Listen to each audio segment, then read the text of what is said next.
The room is quiet, but the silence feels heavy. It's the kind of silence that hums beneath the skin, not peace, but pressure. True A beauty dim resides light not in the spills over the form, desk, but in the where idea pages of itself. underlined quotes from Yes, Nietzsche, but the form is Jung, how we and perceive Frankl it. lie scattered. And these The person sitting there isn't a philosopher, not really, just someone desperate to make sense of life. They've spent years searching for meaning, devouring every idea that promised to explain the chaos inside. Yet here they are, surrounded by all the wisdom in the world, and still, nothing feels real.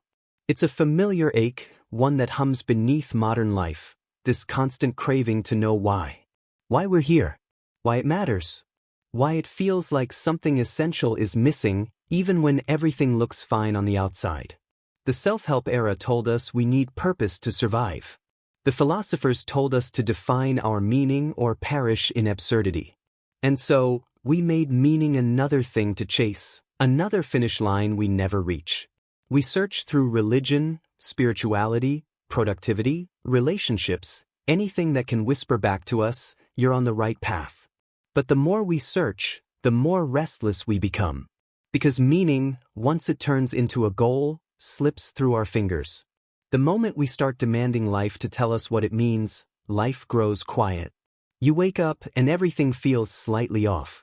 You scroll, you work, you talk, but something remains hollow, as if there's a delay between you and existence itself. You start to wonder if maybe you're missing something that everyone else has figured out. And so begins the silent spiral. The podcasts, the quotes, the books about purpose and passion. They tell you to find your why. They say meaning is the engine of life. But no one tells you what to do when that engine stalls. When you've read every word, tried every path, and the emptiness still lingers. There's a secret no one wants to admit. The search for meaning is often the search for control. When we say, I want to find my purpose, what we often mean is, I want to stop feeling lost. We want the comfort of certainty, the illusion that if we just uncover the right truth, we'll never have to face the unknown again. But life isn't built that way. It was never meant to be fully known. The more we dissect existence, the further we drift from it. Like trying to analyze the beauty of music by tearing apart the notes. Meaning doesn't live in the analysis, it lives in the experience. Yet we keep mistaking understanding for connection. We want to define the river instead of feeling the water on our skin. There's a moment everyone faces, sometimes quietly, sometimes painfully, when they realize that all the seeking, all the theories, have led them in circles. You look around and see that life has continued, indifferent to your questions. The sun still rises. People still laugh. The wind still moves through the trees. You start to feel something shift, something faint but undeniable. Maybe it's not that life lacks meaning, but that meaning isn't what you thought it was. You begin to see that maybe life was never asking to be explained. Maybe it was only asking to be lived. Maybe every time you try to define it, you cut yourself off from its flow. Meaning, in its truest form, doesn't announce itself. It doesn't arrive as a grand revelation or a line in a book. It whispers, quietly, through the moments you're too busy trying to interpret. When you stop reaching for meaning like it's a prize waiting to be claimed, something unexpected happens, the need softens. You start to notice what was always there, the light falling across your room, the texture of your breath, the quiet presence of being itself. Life doesn't hand you answers. It offers moments. Fleeting, fragile, but full. The tragedy isn't that we don't find meaning. The tragedy is that we demand it to appear before we dare to live. We wait for purpose to grant us permission to exist, instead of realizing existence was the purpose all along. And maybe that's the great illusion, that we need to chase meaning to be whole. Because the truth is quieter, simpler, and far more unsettling. When you stop needing meaning, life begins to reveal it on its own. The paradox of the search is that the more desperately we chase meaning, the more it escapes us. We are like people running in circles, convinced that if we move fast enough, we'll catch the shadow cast by our own movement. But the harder we chase, the more the shadow moves. This is the trap of the modern mind, to mistake movement for depth, seeking for understanding and purpose for peace. Every age has its obsession, and ours is meaning. We talk about finding our purpose as if it's a lost object buried somewhere in the psyche. But meaning isn't a hidden treasure waiting to be unearthed. It's not something you can possess. The moment you turn it into an object of pursuit, it ceases to be what it truly is. Viktor Frankl, who survived the concentration camps, understood this paradox deeply. He wrote that meaning is not something we should aim at directly. It arises as a byproduct of living authentically, of giving ourselves to something greater than the self. The men in the camps who survived were not the ones who endlessly questioned why they were there, but those who devoted themselves to the next small act of courage, helping another prisoner, enduring one more night. Meaning, he said, cannot be pursued, it must ensue. But this idea feels unbearable to a generation raised on instant explanations. We want clarity. We want guarantees. We want to know, right now, that our suffering means something. And so, we turn to philosophies, religions, self-help, and even productivity, all in the name of meaning. We keep asking, what does my life mean? As though meaning were a sentence waiting to be written, rather than an experience waiting to be felt. Carl Jung warned of this over-intellectualization of existence. He believed that the modern person has become too conscious, too obsessed with dissecting, defining, and controlling the psyche. In our pursuit of knowledge, we silence the deeper, older wisdom that doesn't speak in words. Jung called it the loss of the symbolic life, the death of mystery. When the symbolic is gone, all that's left is literalism, and literalism is where the soul suffocates. Alan Watts echoed this in his own way. Trying to define yourself is like trying to bite your own teeth. The same goes for meaning. The moment you grasp for it, it vanishes. Life, Watts said, is not a problem to be solved but a song to be sung. When you turn a song into an equation, it dies. When you demand that life prove its worth, it retreats into silence. And yet we can't help ourselves. The ego thrives on control. It wants to label everything, every experience, every emotion, every phase, as meaningful or meaningless. It doesn't care about truth, it cares about certainty. The ego fears the open-endedness of existence. It can't tolerate the idea that life might not be something to conquer, but something to surrender to. So we keep searching. We climb mountains, meditate in silence, build careers, fall in love, travel across continents, hoping that somewhere along the way, meaning will appear like a divine answer. But the pattern repeats. The job loses its spark, the relationship fades, the next goal feels just as hollow as the last. The cycle continues, and with each turn, our hunger deepens. The problem is not that life is meaningless, it's that we keep asking it to fit our idea of meaning. We impose structure on something inherently fluid. We demand permanence in a world made of change. We want the infinite to sit still long enough for us to explain it. In existential philosophy, thinkers like Camus and Kierkegaard grappled with this same tension, the absurdity of the human condition. We crave meaning, but the universe remains silent. Camus called it the absurd. But where many saw despair, he saw liberation. To live without the need for meaning was not nihilism, it was freedom. Because only when we stop forcing life to answer us, can we begin to listen to what it's actually saying.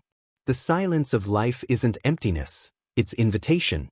The very absence of obvious meaning is what creates the space for authentic living.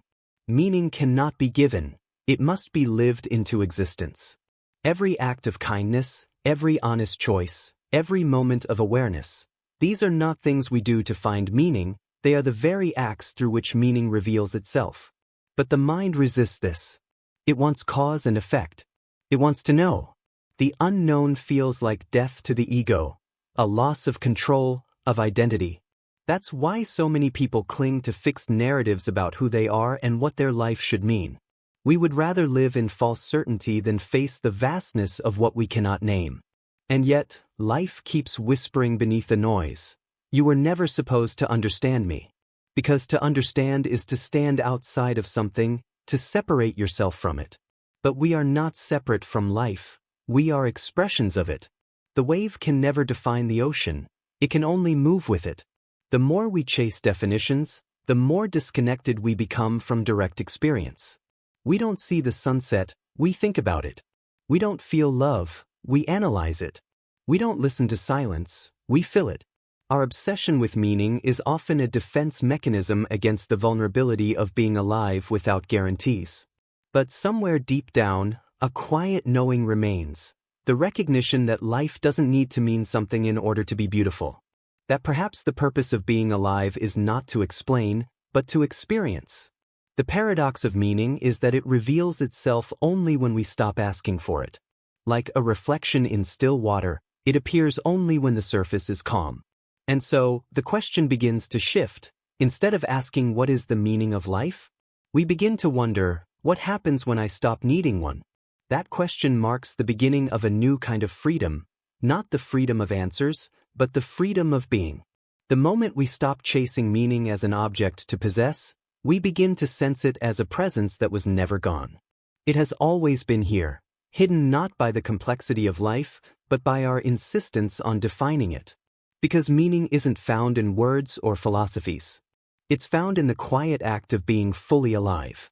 There comes a moment when the search begins to collapse under its own weight.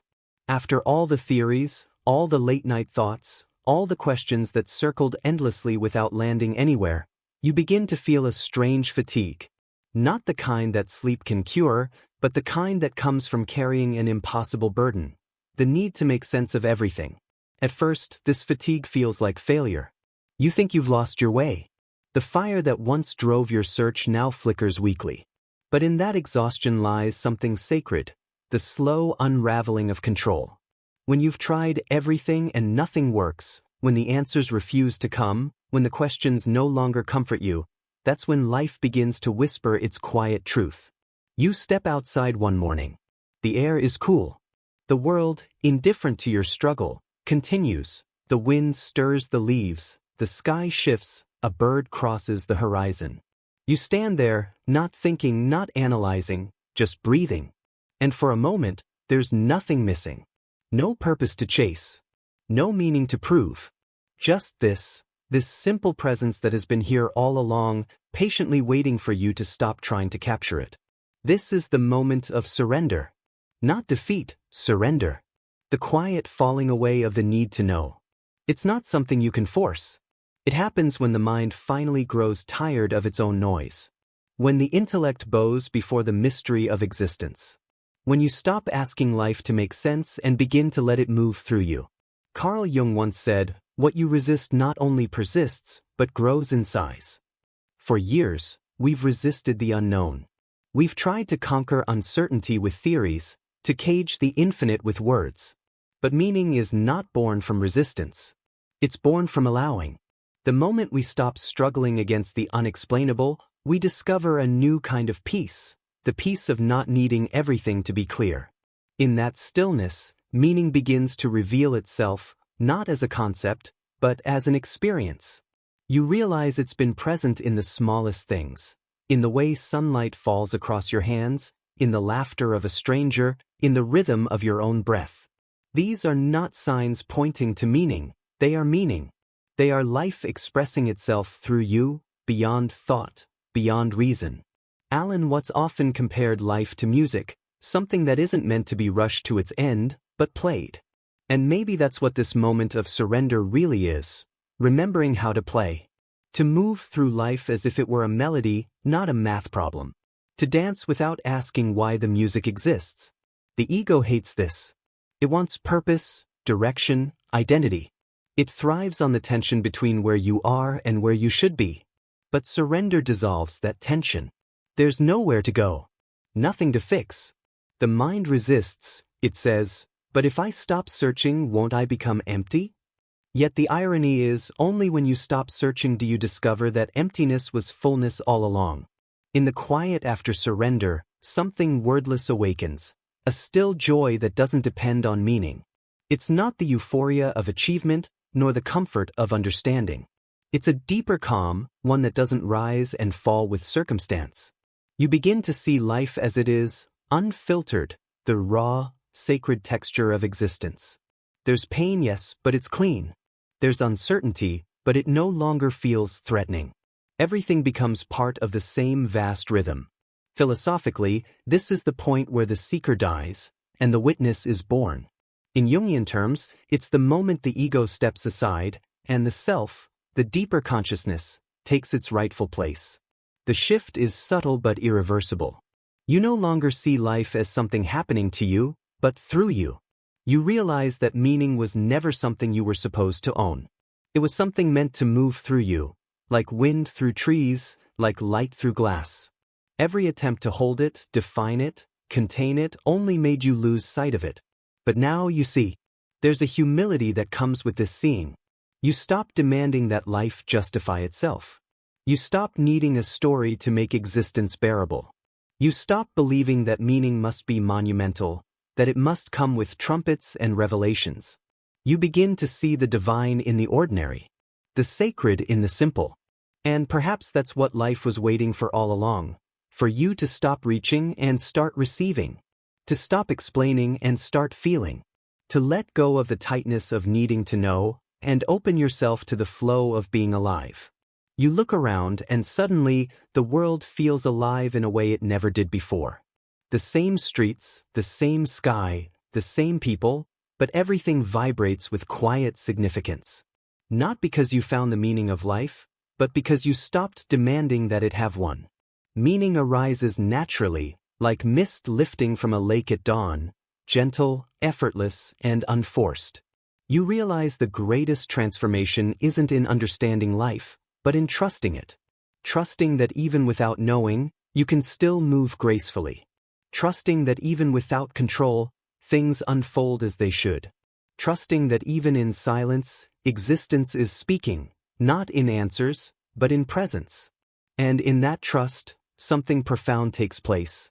The boundaries that once separated you from the world begin to dissolve. The loneliness that came from being a seeker fades into belonging. You are no longer watching life from the outside. You are within it, inseparable from its pulse. There's nothing to prove now. No meaning to force. No identity to uphold. Just this, a living, breathing mystery that needs no explanation. You've come full circle, but everything is different. The questions remain, but they no longer weigh you down. They float, light and harmless, on the surface of being. And perhaps that's what true meaning is. Not an answer, but an intimacy with existence itself. When you stop needing life to mean something, it finally becomes real. It stops being a puzzle and starts being a poem. It stops being a riddle to solve and becomes an experience to feel. Meaning, it turns out, was never lost. It was waiting behind the noise of our search, quiet, patient, and infinitely alive. The room hasn't changed. The books are still there, the same desk, the same window, the same quiet hum of life outside. But something within has shifted, subtle, yet unmistakable. The tension that once filled every corner of existence has dissolved into a quiet acceptance. You no longer wake up wondering what life is supposed to mean. You wake up, and that's enough. It's strange how ordinary the extraordinary feels once you stop demanding it. The same morning light now feels softer, almost alive. The simple act of making coffee, of watching the steam rise, becomes a small ceremony. You don't try to extract meaning from it, you just notice it. And in that noticing, a quiet depth appears. Life didn't change. Your perception did. The search for meaning used to be a storm, tearing through everything. Every decision, every moment, every feeling had to prove its worth. But now, there's space. The storm has passed, and in its wake, there's stillness. You realize that meaning was never something to conquer or achieve. It was something that emerges naturally when the noise of striving fades. This is what it means to live without needing, not without caring, not without direction, but without desperation. The constant grasping softens. You start living with life, not against it. Instead of demanding answers, you begin to trust the rhythm of things. Effort and rest, joy and sorrow, clarity and confusion. You no longer fight the ebb and flow, you learn to float. Carl Jung once wrote that, "The privilege of a lifetime is to become who you truly are. Not who you think you should be, not who the world tells you to be, but the quiet, honest expression that exists beneath all that noise." And maybe that's what happens when you stop needing meaning. You start to live from that authentic self, the part of you that doesn't chase, doesn't compare, doesn't analyze, it simply is. In this state, the smallest details begin to matter again. The sound of rain on the roof, the warmth of sunlight through a window, the voice of someone you love saying something ordinary. These moments, once overlooked, begin to shimmer with quiet brilliance. They're not stepping stones to some grand revelation, they are the revelation. Philosophically, this is the integration, the return to life after awakening. It's not about transcending the world but re-entering it with new eyes. You realize that the divine isn't somewhere beyond, it's here, disguised as the mundane. Every ordinary moment is a fragment of the infinite, waiting to be seen. Alan Watts once said, "You don't look out there for God, something in the sky, you look within." Meaning is the same. It's not out there, hidden behind some cosmic curtain. It's right here, woven into your breath, your presence, your willingness to be. You stop needing life to fit a narrative. You stop trying to label your experiences as good or bad, meaningful or meaningless. You just let them be what they are. Joy comes and you allow it. Pain comes and you allow that too. You realize that both are part of the same unfolding, both sacred, both essential. Modern life tells us that peace comes from mastery, mastering our habits, our thoughts, our destiny. But true peace doesn't come from control, it comes from communion. It comes from stepping into the flow of existence and realizing that you were never separate from it. The river of life was always carrying you. You were just too busy trying to swim upstream to notice. Now, there's a quiet trust. You no longer need to define your purpose to feel alive. You no longer need a reason to love, to act, to be kind. You do these things not because they serve a greater meaning, but because they are the greater meaning. The act itself is enough. You find yourself laughing more easily. The heaviness that once followed you softens into something lighter. You still have questions, of course you do, but they no longer frighten you. You've made peace with not knowing. You understand that mystery isn't the absence of meaning, but its birthplace. And so, you begin to live differently. You still work, dream, and build, but without the undertone of anxiety that used to drive you. You create because it's beautiful to create. You connect because it's beautiful to connect. You live because it's beautiful to live. You stop needing life to mean something extraordinary because you've finally realized it already is. There's a quiet scene that plays in your mind, a sunset spilling across the horizon. No one else is there. No applause, no camera, no significance beyond this. The color, the silence, the stillness. You stand there, and for the first time, you don't try to make it symbolic. You don't try to give it purpose. You just watch. And in that watching, you feel it, the pulse of existence, the soft hum beneath everything. That is meaning. When you stop needing meaning, you don't lose depth, you gain freedom. You stop forcing life into the shape of your expectations, and life begins to shape you. It teaches you gently, quietly, through experience instead of explanation. And with time, you realize that this presence, this acceptance, this openness, is what you were seeking all along. You were never meant to hold meaning in your hands. You were meant to embody it, to live it in every breath, every moment of awareness, every act of love. Meaning isn't a discovery, it's a becoming. And as the video's final moments unfold, the voice softens, almost into a whisper. You were never lost. You were simply looking too hard to see what was already here. When you stop needing meaning, life reveals that it was never hiding. It was always speaking, softly, through everything you are. You are not here to explain life. You are here to feel it, to witness its quiet unfolding. And in that witnessing, meaning is born. The screen fades to black. The music lingers for a moment, still, reflective, tender. And the listener is left not with answers, but with something far greater: silence, spaciousness, and the unmistakable feeling that maybe, just maybe, life is already enough.